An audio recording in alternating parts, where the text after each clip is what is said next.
বাজিছে দামামা বাদরে আমামা, বাজিছে দামামা বাদরে আমামা, শির উঁচু করি মুসলমান, দাওয়াত এসেছে নয়া জামানাই, ভাঙ্গা কেল্লায় ওড়াও নিশান, মুখেতে কালেমা হাতে তলোয়ার, বুকে ইসলামের যশ দুর্বার, হৃদয়ে লইয়া ইশক আল্লাহর, চল চল আগে চল বাজে বিশান, ভয় কিরে তোর গলায় তাবিজ, ভয় কিরে তোর গলায় তাবিজ, বাধা যে রয়েছে পাক কোরআন, বাজিছে দামামা বাদরে আমামা, শির উঁচু করি মুসলমান।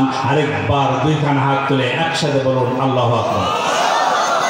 ভাইরা আমার, বাবাজিরা আমার, যেখানে কোরআন আছে আমরা সেখানে আছি, কোরআন নাই যেখানে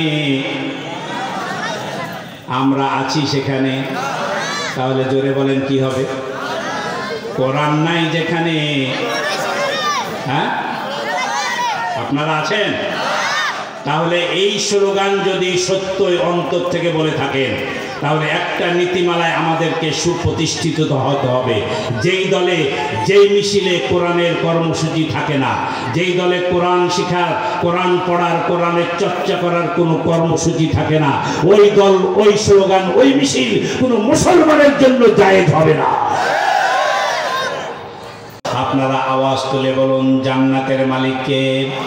আর একটু আস্তে করে বলেন কে?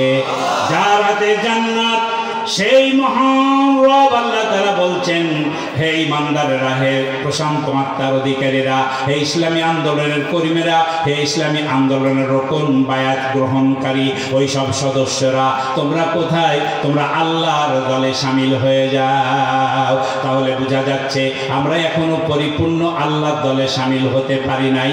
এই জন্য আল্লাহ তাআলা আরেকবার আমাদেরকে ডাক দিয়েছেন। আওয়াজ তুলে বলুন ঠিক কিনা? এই আয়াতের ব্যাখ্যা যদি আমরা করতে যাই, সূরা আল ইমরানের 102 নম্বর আয়াতে আমাদেরকে চলে যেতে হবে। সেখানে আল্লাহ তাআলা বলছেন, ইয়া আইয়ুহাল্লাযীনা আমানুত্তাকুল্লাহা হাক্কা তুকাতিহি ওয়া লা তামুতুন্না ইল্লা ওয়া আনতুম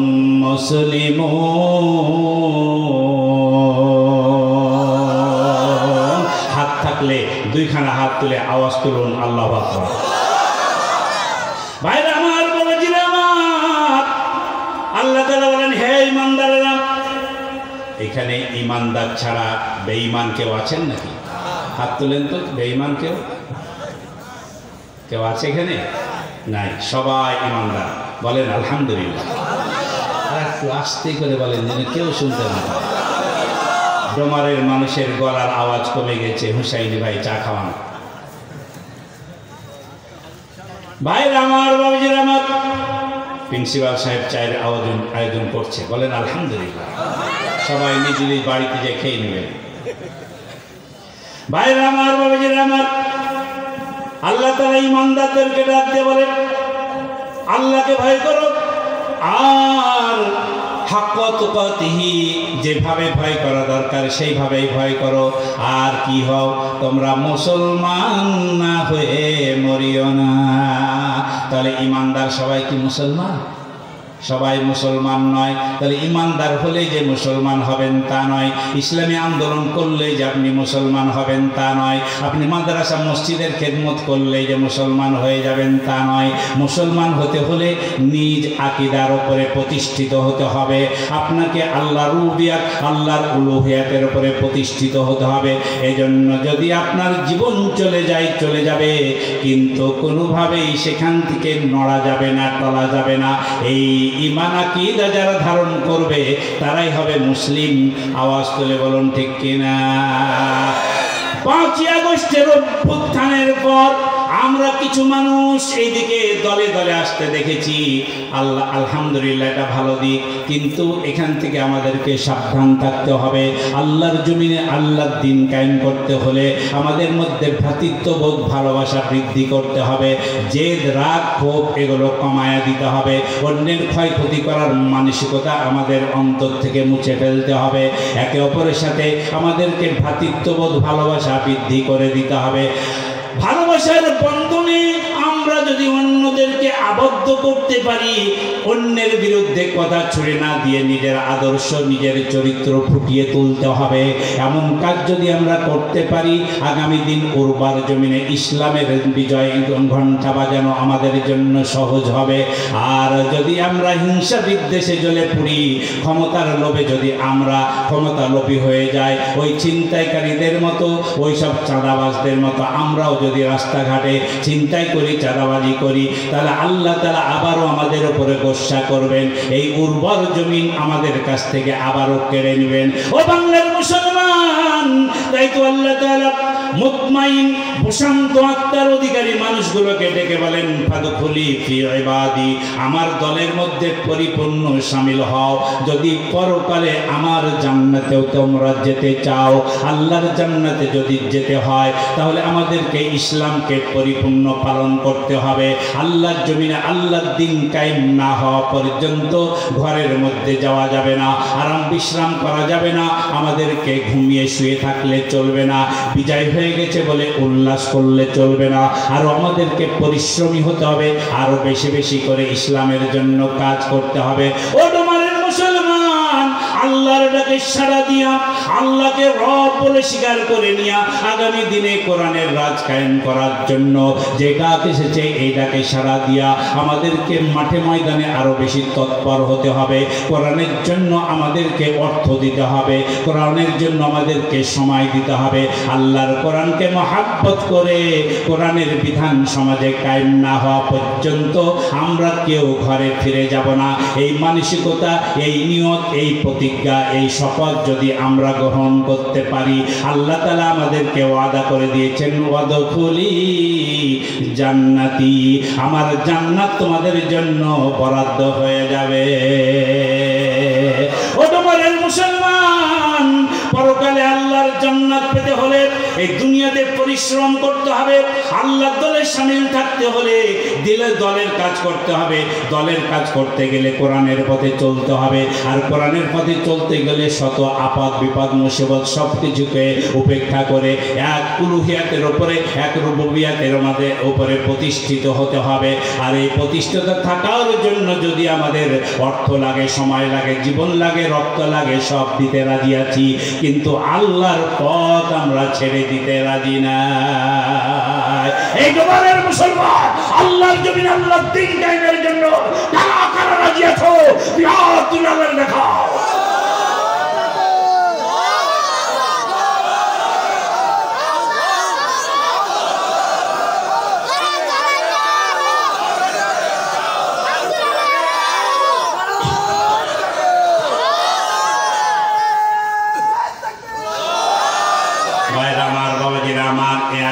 যেদিন নাজিল হয়েছিল, আমার নবীর পাশে হযরত আবু বকর সিদ্দিক রাদিয়াল্লাহু তাআলা আনহু সাহাবীদের মধ্যে 1 নম্বর সাহাবী, ঠিক না বেটি? আর আল্লাহর নবীর পরে প্রথমেই আল্লাহ তাআলার দরবারে আমার নবীজি হযরত আবু বকরকে দাঁড় করাবেন। আবু বকরকে দিয়ে হিসাব শুরু হবে। আর ভালো লাগবে না, আর আপনি মনে করবেন রহমতের ফেরেশতার কোরআন শোনার দরকার নাই, আমার পকেটে টাকা আছে, হাফিজিয়া মাদ্রাসার ছাত্র ভাড়া করে নিয়ে আসে, আমার মরণকালে লাশের পাশে, আমার খাটলির পাশে হাফিজিয়া মাদ্রাসার ছেলেরা সারাদিন ধরে কোরআন পড়বে। ওদের কোরআন পড়িয়ে, টাকা দিয়ে কোরআন পড়িয়ে একানাও কোনো লাভ হবে না। আওয়াজ তুলে বলেন ঠিক না বেঠি? আরো জোরে কান ঠিক না বেঠি? হয়তো কোনো হাফেজ, কোনো আলেম বলবে, হুজুর আমাদের পেটের ভাত মারলো না। আপনাদের পেটের ভাত মারি নাই, যেটা হক কথা সেটাই বলেছি, ঠিক না বেঠি? কারণ ওই পড়াতে ওই ব্যক্তির লাভ হবে না, কারণ যে নিজে কোরআন পড়ে না, যে কোরআন বুঝে না, কোরআনের সাথে সম্পর্ক রাখে না, মরণকালে হাফিজিয়া মাদ্রাসার ছাত্রদের দিয়া কোরআন পড়িয়া কোনো লাভ হবে নাকি? আর একটু আস্তে করে বলেন। এবং মুসলমান, মরণ এমন একটা শব্দ যেটা আমাদের সবাইকে বিশ্বাস করতে হবে, সবাইকেই মরতে হবে, সবাইকে এই দুনিয়া ছেড়ে চলে যেতে হবে। সে আস্তিক হোক, সে নাস্তিক হোক, সে ইমানদার হোক, সে বেঈমান হোক, সে মুমিন হোক আর সে কাফের হোক, সবাই এক বাক্যে একটা কথা বিশ্বাস করে, সেটা হলো যার জন্ম আছে তার মৃত্যু আছে। মরণের হাত থেকে কেউ বাঁচতে পারবে না। আওয়াজ তুলে বলুন ঠিক কিনা?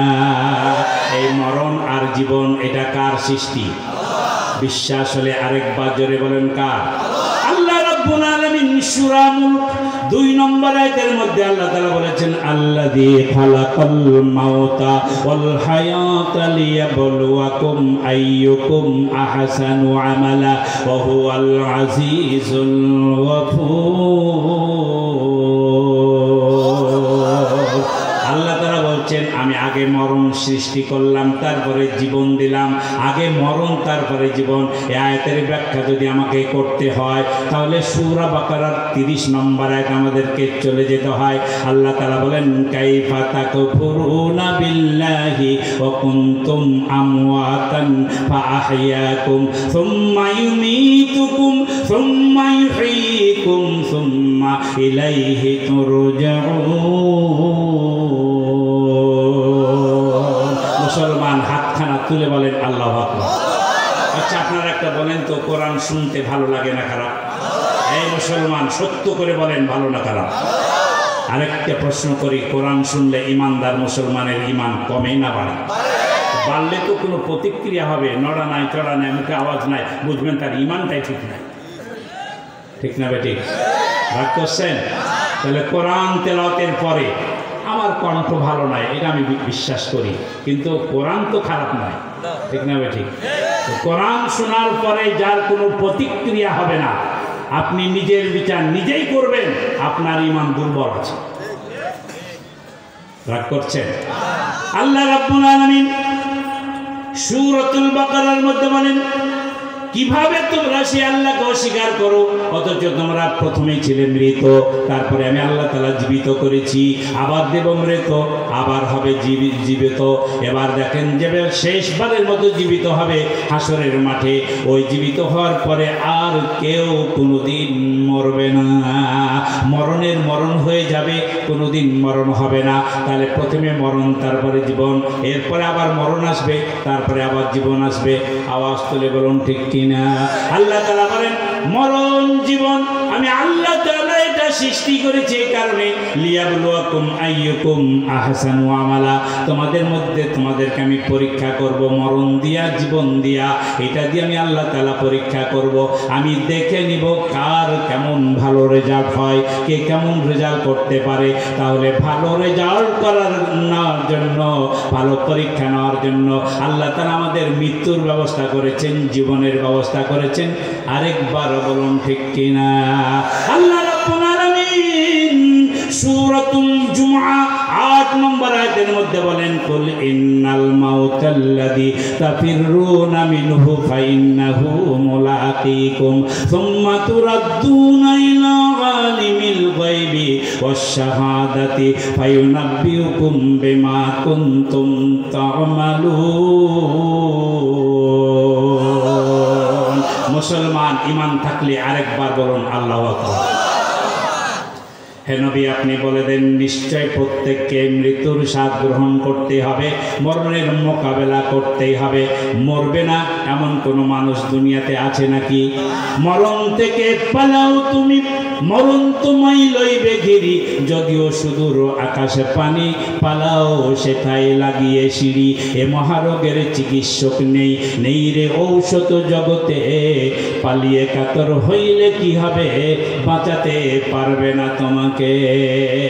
মরণের ভয়ে সিংহাসন ছেড়ে, দেশের রাজত্ব ক্ষমতা ছেড়ে তুমি যতই দাদু বাবুর বাড়ি পালিয়ে যাও, ক্যান্সার তোমাকে ধরে ফেলবে, সময় মতো তোমার মৃত্যু চলে আসবে। আওয়াজ তুলে বলেন ঠিক কিনা? মরণের ভয়ে দেশ ছেড়ে পালিয়ে যেয়ে কোনো লাভ নাই, মরতে হলে নিজের ঘরেই মরো। আওয়াজ তুলে গান ঠিক না বেঠি? তুমি তো গেছো দাদু বাবুর বাড়ি, আকাশ ফেড়ে যদি 7 আসমান পেরিয়েও চলে যেতে পারো, তারপরেও মরণের হাত থেকে বাঁচতে পারবে না।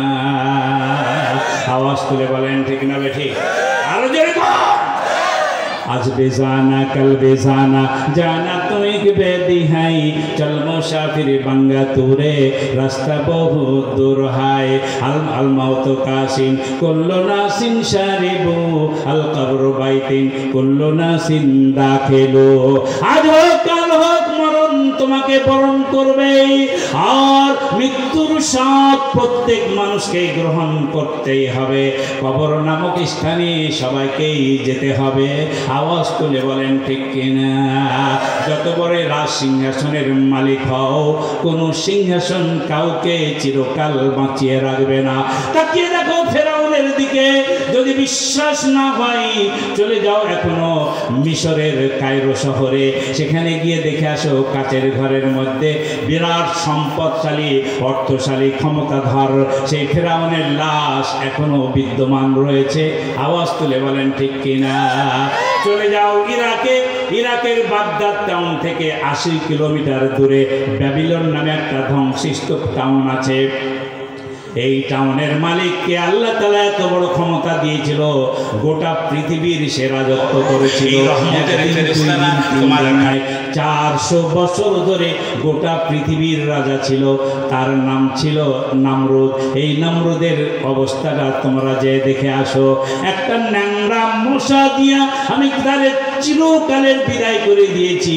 শুধু তারে বিদায় করি নাই, তার গোটা টাউনটাকে এমনভাবে গজব দিয়ে ধ্বংস করে দিয়েছি। এই ধ্বংসস্তূপ কিয়ামত পর্যন্ত থাকবে, কিন্তু এই টাউন সংস্কার করে ওখানে কেউ বাস করার কোনো মানসিকতা কোনো মানুষের অন্তরে পয়দা হবে না। গজবের জায়গা যে দেখে আসেন, ইরাক থেকে 80 কিলোমিটার দূরে, বাগদাদ শহরের 80 কিলোমিটার দূরে ব্যাবিলন টাউন এখন আছে। এসব ইতিহাস বিশ্ববাসীর কাছে ক্লিয়ার। আওয়াজ তুলে কোন ঠিক না? এই জন্য আল্লাহ রাব্বুল আলামিন কোরআনুল কারিমে ভালো করে শুনেন, এক কথা 3 বার বলেছেন। কয়বার? এক কথা আল্লাহ 3 বার বলেছেন। সূরা আল ইমরানের 185 নম্বর আয়াত আল্লাহ তাআলা বলেন, কুল্লু নাফসিন যায়িকাতুল মাউত ওয়া ইন্নামা তুওয়াফাউনা উজুরাকুম ইয়াওমাল কিয়ামাতি ফামান যুহজিহা আনিন নারি ওয়া উদখিলাল জান্নাতা ফাকাদ ফাজ ওয়া মাল হায়াতুদ দুনিয়া ইল্লা মাতাউল গুরুর।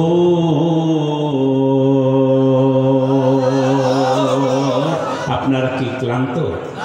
ছেড়ে দিব? চলবে কতক্ষণ? বাপরে বাপ, সারা রাত হুজুরকে করবে কাজ। আল্লাহ আমাদের সবাইকে তৌফিক দিন। জোরে কান আমিন। 2 কান হাত তুলে চিৎকার মেরে কান আল্লাহ। হচ্ছে না এই আওয়াজ, এই ডোমার থানাতেই যায় না, এই আওয়াজ থানার পুলিশের কানেই যাচ্ছে না। হ্যাঁ, আরে না, ঠিক আছে, এমন একটা আওয়াজ তুলবেন বর্ডার পেরিয়ে দিল্লির ওই কি বলে নরেন্দ্র মোদীকে কাঁপাবে। করা যায় না? জোরে কান যায় না? ভয় লাগে? বাংলার মানুষ যে আর ভারতকে ভয় করে না, তার 24 সালে 5 আগস্টের পর একবার না একাধিকবার প্রমাণ করেছে। আমাদের রাজশাহীর চাঁপাইনবাবগঞ্জের বর্ডারে জনগণ বর্ডারে বিএসএফ এর সামনে বুক পাতিয়ে দাঁড়িয়ে গেছে আপনাদের আবু সাঈদের মতো।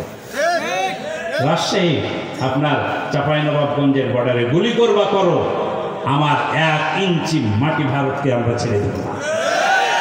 এর নাম বাঙালি, ঠিক না বেঠিক? আমরা ভারতকে ভয় করি না, আমেরিকাকে ভয় করি না, আমরা একমাত্র ভয় করি কাকে?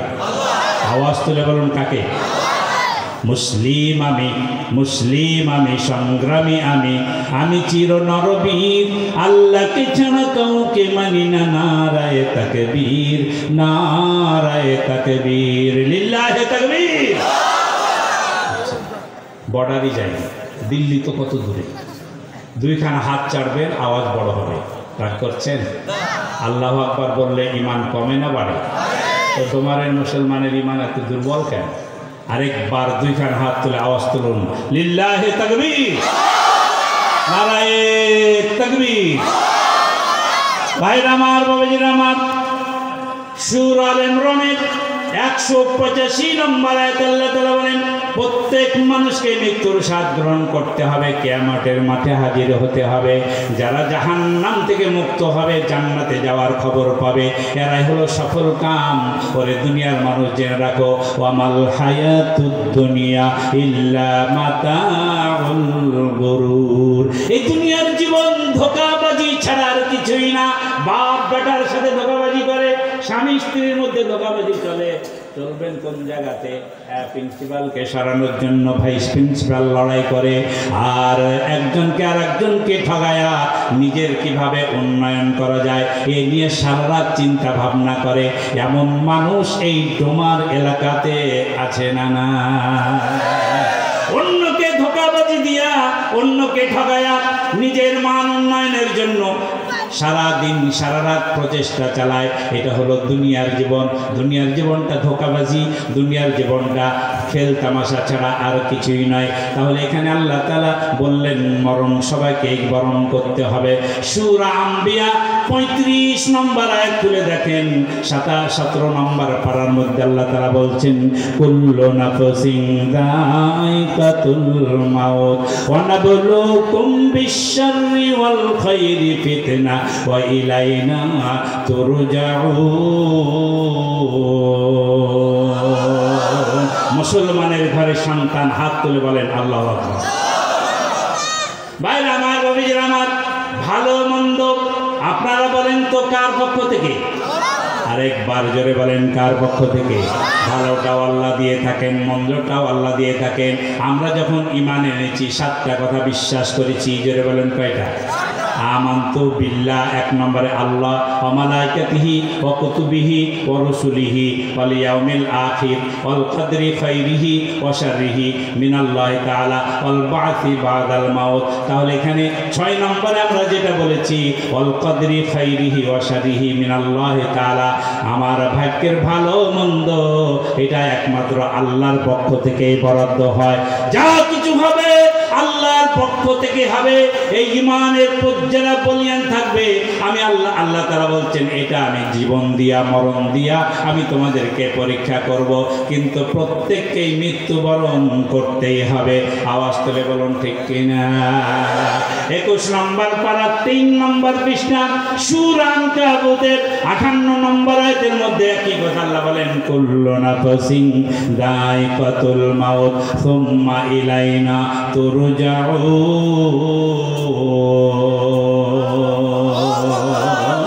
তাহলে কুল্লু নাফসিন যায়কাতুল মাউত কোরআনে কয়বার আছে? হ্যাঁ, জোরে কোন?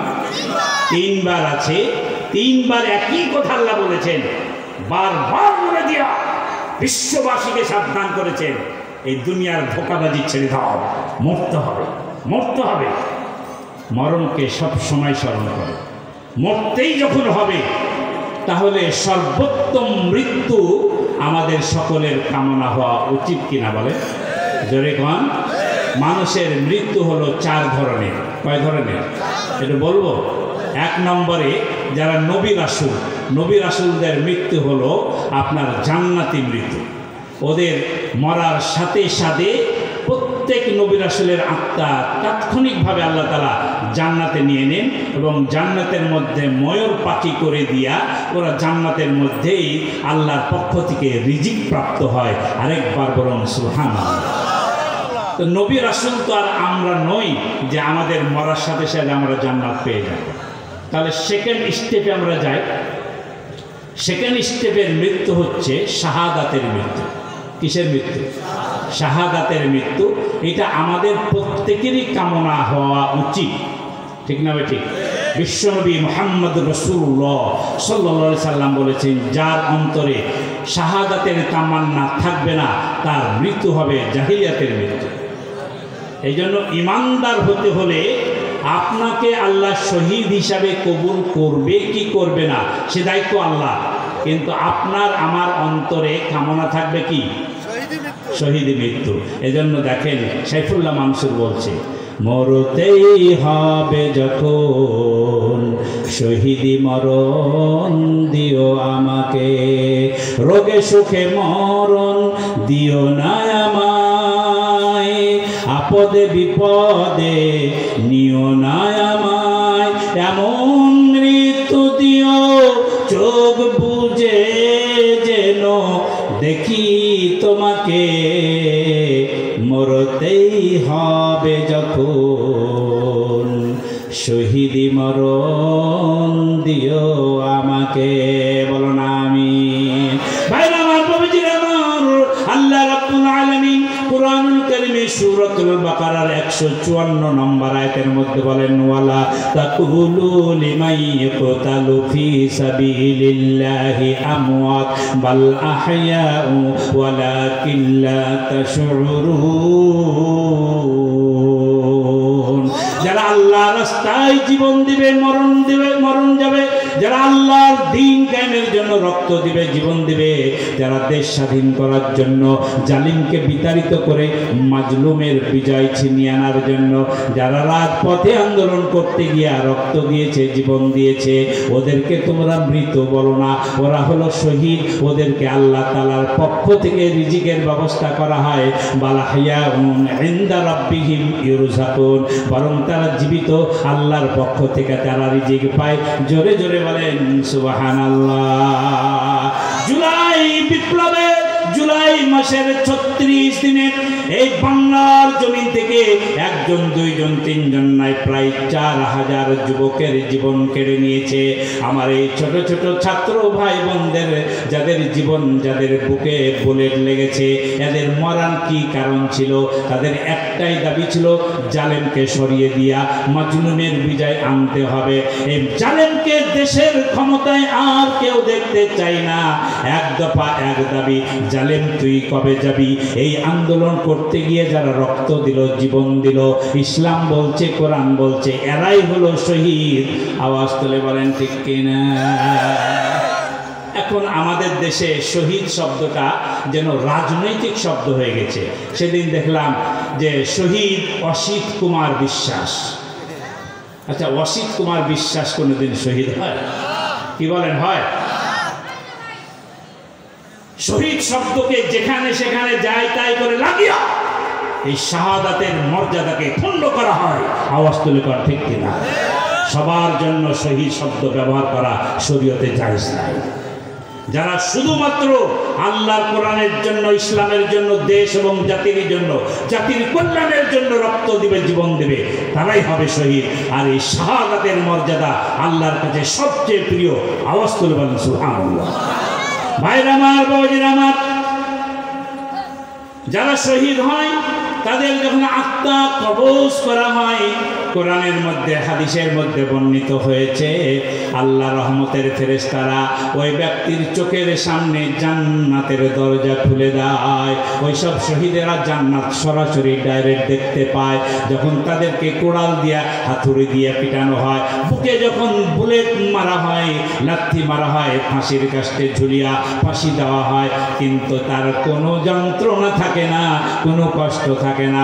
সব কষ্টগুলো লাঘব হয়ে যায়, কারণ তাদের চোখের সামনে আল্লাহর জান্নাতের দরজা ওপেন হয়ে যায়। সামনে চোখে যদি জান্নাত দেখতে পান, পিছনে কি হচ্ছে ওটার দিকে তাকানোর কোনো সময় থাকবে নাকি? আওয়াজ তুলে বলেন থাকবে? আমার একটা ছোট্টকালের গল্প মনে পড়ে। 5 থেকে 7 বছর বয়স, সুন্নতে খাতনা হবে, এখনো হয় তাই না? কিন্তু আগের যুগে বাড়িতে হতো, এখন হসপিটাল ক্লিনিকে হয়।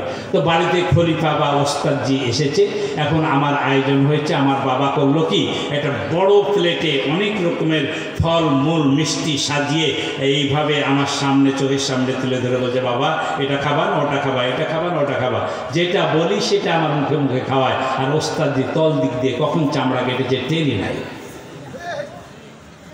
কারণ সামনে ফলমূল দেখে আমি এই দিকে খাওয়া নিয়ে ব্যস্ত, ওদিকে ওস্তাদের কাজ শেষ। ভাইরা আমার, বাবাজিরা আমার, যারা শহীদ হবে, আল্লাহর রাস্তায় জীবন দেবে, দেশ এবং জাতির কল্যাণে রক্ত দিবে, জীবন দেবে, এদেরকে শহীদ বলা হয়। এই 5ই আগস্টের বিপ্লব অভ্যুত্থান ঘটাতে গিয়া আমার বাংলার জমিনে এই আমার ছোট ছোট সন্তানগুলো, এই 24-এর নিচের বয়সের সন্তানগুলো যারা জীবন দিয়েছে, রক্ত দিয়েছে, মাওলা গো তুমি তাদের শাহাদাতের মর্যাদা দান করে দাও। আওয়াজ তুলে বলুন আমিন। জালেমের বিজয় হয়েছে, মাজলুমের বিজয় হয়েছে, জালেমের বিদায় করে দিয়া মাজলুমের বিজয় এনেছে যারা, আমরা তাদেরকে চিরকাল মনে রাখবো। আওয়াজ তুলে বলেন ঠিক কিনা? এই শহীদি মৃত্যু হলো আপনার 2 নম্বর মৃত্যু। এটা আমাদের সকলের কামনা হওয়া উচিত, কারণ যারা শহীদ হবে এরা কোনোদিন মরবে না, আল্লাহর পক্ষ থেকে রিজিক প্রাপ্ত হবে। 2006 সালে ইরাকের দাজলা নদীর কিনারায় এক সাহাবীর কবর পড়ে গেল। হঠাৎ করে যখন নদীর ভাঙ্গনে কবরটা একেবারে নদীর ভাঙ্গনে একবারে কিনারায় পড়ে গেছে, ওই এলাকাবাসী গিয়ে দেখে লাশ অর্ধেকটা বের হয়ে গেছে। তারা হুড়া করে লাশটাকে তুলতে গিয়া অস্ত্রের আঘাত লেগেছে। এতে আপনার পত্রিকার পাতায় প্রকাশিত হয়েছে এই গত 2006 সালে ইরাকের দাজলা নদীর তীরে এই আল্লাহর নবীর সাহাবীর লাশ যেমনই অস্ত্রের একটু টোকা লেগেছে, সাথে সাথে তাজা রক্ত, আজ থেকে 1400 বছর আগের শহীদের দেহ থেকে তাজা রক্ত বের হয়ে এসেছে। দাফন কাফন দেহের গঠন যেমন ছিল তেমনই আছে, দেহের এক ফোঁটা রক্তও শুকিয়ে যায় নাই, তাজা রক্ত আছে। এটা দিয়ে প্রমাণিত হয়ে গেল আল্লাহর কোরআন সঠিক বলেছে, বাল আহইয়াউন ইনদা রাব্বিহিম ইউরযাকুন। যারা আল্লাহর দ্বীন কায়েমের জন্য, কোরআনের জন্য, ইসলামের জন্য জীবন দেবে, ওদেরকে জিন্দা রাখা, ওদের লাশ সংরক্ষণ করার দায়িত্ব কার? আওয়াজ তুলে বলেন কার? কিয়ামতের মাঠে এদের কোনো হিসাব হবে না, এরা বিনা হিসাবে জান্নাতে চলে যাবে। 3 নম্বর মৃত্যুর কথাটা একটু বলবো নাকি? ও বাংলার মুসলমান, কোরআনকে যদি ভালোবাসতে চান 3 নম্বর মৃত্যুর কথাটা শুনে যান। আল্লাহ নবী, বিশ্ব নবী মুহাম্মদুর রাসূলুল্লাহ সাল্লাল্লাহু আলাইহি সাল্লাম বলেছেন, মুসলমান ইমানদার আল্লাহওয়ালা কোরআন প্রেমিক মানুষ যারা শহীদ হতে পারবে না, কিন্তু যাদের আত্মার মধ্যে শাহাদাতের তামান্না থাকবে, ওই ব্যক্তি যদি শরবত খেতে খেতেও মারা যায়, আল্লাহর পক্ষ থেকে তাদের জন্য বিশেষ ব্যবস্থা করা হবে। 2 জন রহমতের ফেরেশতা তার কাছে চলে আসবে। একদম রহমতের ফেরেশতা আপনার খাটলির চারিদিকে তারা বসে যাবে।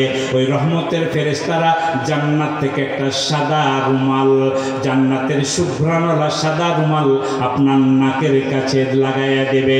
ওই ইমানদার মুমিন মুত্তাকির যখন জান কবজ করা হবে, ওর নাকের কাছে জান্নাতের যখন সাদা রুমালটা লাগানো হবে, ওর নাকের মধ্য দিয়া গোটা দেহের মধ্যে জান্নাতের সুঘ্রাণ ছড়িয়ে যাবে।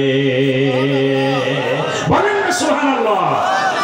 তাহলে যারা আল্লাহ রাস্তায় শহীদ হবে তাদের চোখের সামনে জান্নাত খুলে দেওয়া হবে, তারা জান্নাত দেখতে পাবে। আর যারা ইমানদার কোরআন প্রেমিক আল্লাহওয়ালা মানুষ হবে, যদিও শহীদ হতে না পারে, তাহলে সে চোখে না দেখতে পেলেও নাকে জান্নাতের সুঘ্রাণ পাবে। আরেকবার বলেন সুবহানাল্লাহ। আল্লাহ নবী বলেছেন, ওই ইমানদার মুমিন মুত্তাকি জান কবজ করার জন্য মালাকুল মউত আজরাইল যখন হাজির হয়ে যাবে, ওই সময় রহমতের ফেরেশতারা জান্নাতের সুঘ্রাণ রুমালওয়ালা নাকের কাছে লাগাইয়া দিবে। সুঘ্রাণ পাওয়ার সাথে সাথে দেহের মধ্যে আত্মা দৌড়াদৌড়ি না করে একেবারে কণ্ঠনালীর কাছে চলে আসবে, কাছাকাছি চলে আসবে। আর ওই সময় আপনার খাটলির চারিদিকে যেসব রহমতের ফেরেশতারা থাকবে, তারা সবাই মিলে একসাথে ঝাঁক ধরে কোরআন পড়ে শোনাবে, ইয়া আইয়াতুহান নাফসুল মুতমাইন্না। বলেন